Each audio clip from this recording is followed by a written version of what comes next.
धोखेबाज़ी। बर्तानिया जे हिक आर्टिस्ट जंहिंजो नालो स्टीफन प्रिस्टली आहे, चेस्टर इंग्लैंड में एक नीलामीअ में हुन जूं 4 तस्वीरूं रखियूं वियूं। हुन जी तस्वीरनि जी क़ीमत सिर्फ़ 1 पाउंड लॻी। स्टीफन प्रिस्टली पैदाइश 1954, उनखे 1 पाउंड जो चेक ॾिनो वियो। बर्तानवी आर्टिस्ट उन 1 पाउंड जो चेक ॾिसी ख़फ़ा थी वियो। हुन सम्झो पए त हुन जूं 4 तस्वीरूं उन्हनि जी क़ीमत इन खां तमामु घणी आहे जेका ख़रीदारनि जे तरफ़ां उनखे मिली आहे। हुन पंहिंजे चेक ते 1 पाउंड जी रक़म खे 1001 पाउंड बणाए छॾियो। वक़्ती तौर ते हुन बैंक मां 1001 पाउंड जी रक़म हासिल करे वरिती, पर जल्दी ई बैंक वारनि खे ख़बर पइजी वई त जेको चेक हुन बैंक खे ॾिनो हो उन जी रक़म इहा जाली हुई।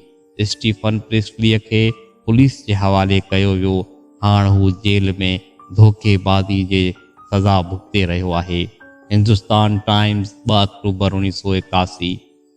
इन वाक़े जो ताल्लुक़ दुनिया जे मामले सां आहे, पर इन में आख़िरत जे मामले जी तस्वीर बि ॾिसी सघिजे थी। काफ़ी माण्हू आहिनि जिन्हनि वटि 1 पाउंड जो अमल आहे, पर हू हुनखे 1001 पाउंड ॾेखारे कैश कराइण था चाहिनि। को दीन जो को जुज़ई कमु करे रहियो आहे, पर हू हुनखे कुल कमु ॿुधाए थो। को ज़ाती शोहरत लाइ सरगर्म आहे, पर हुनखे ख़िदमत दीन जो उनवान ॾियो हले। को क़ौमी असबियत जे तहत मुतहरिक आहे, उनखे इस्लामी तहरीक करार थो ॾे। को पंहिंजे सियासी ज़ौक़ जी तस्कीन करे रहियो आहे ऐं चवे थो त इस्लामी निज़ाम क़ाइमु करण लाइ उथियो आहे।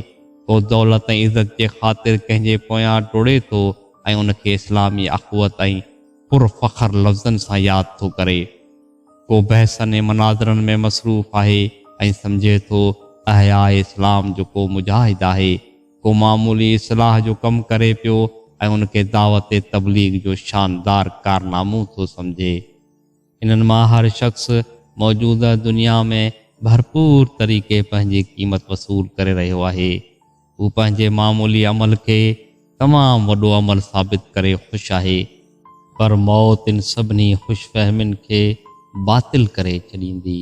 मौत खां पोइ अचण वारी अदालत में अहिड़ा सभई माण्हू धोखेबाज़ी जे मुजरिम करार ॾिना वेंदा।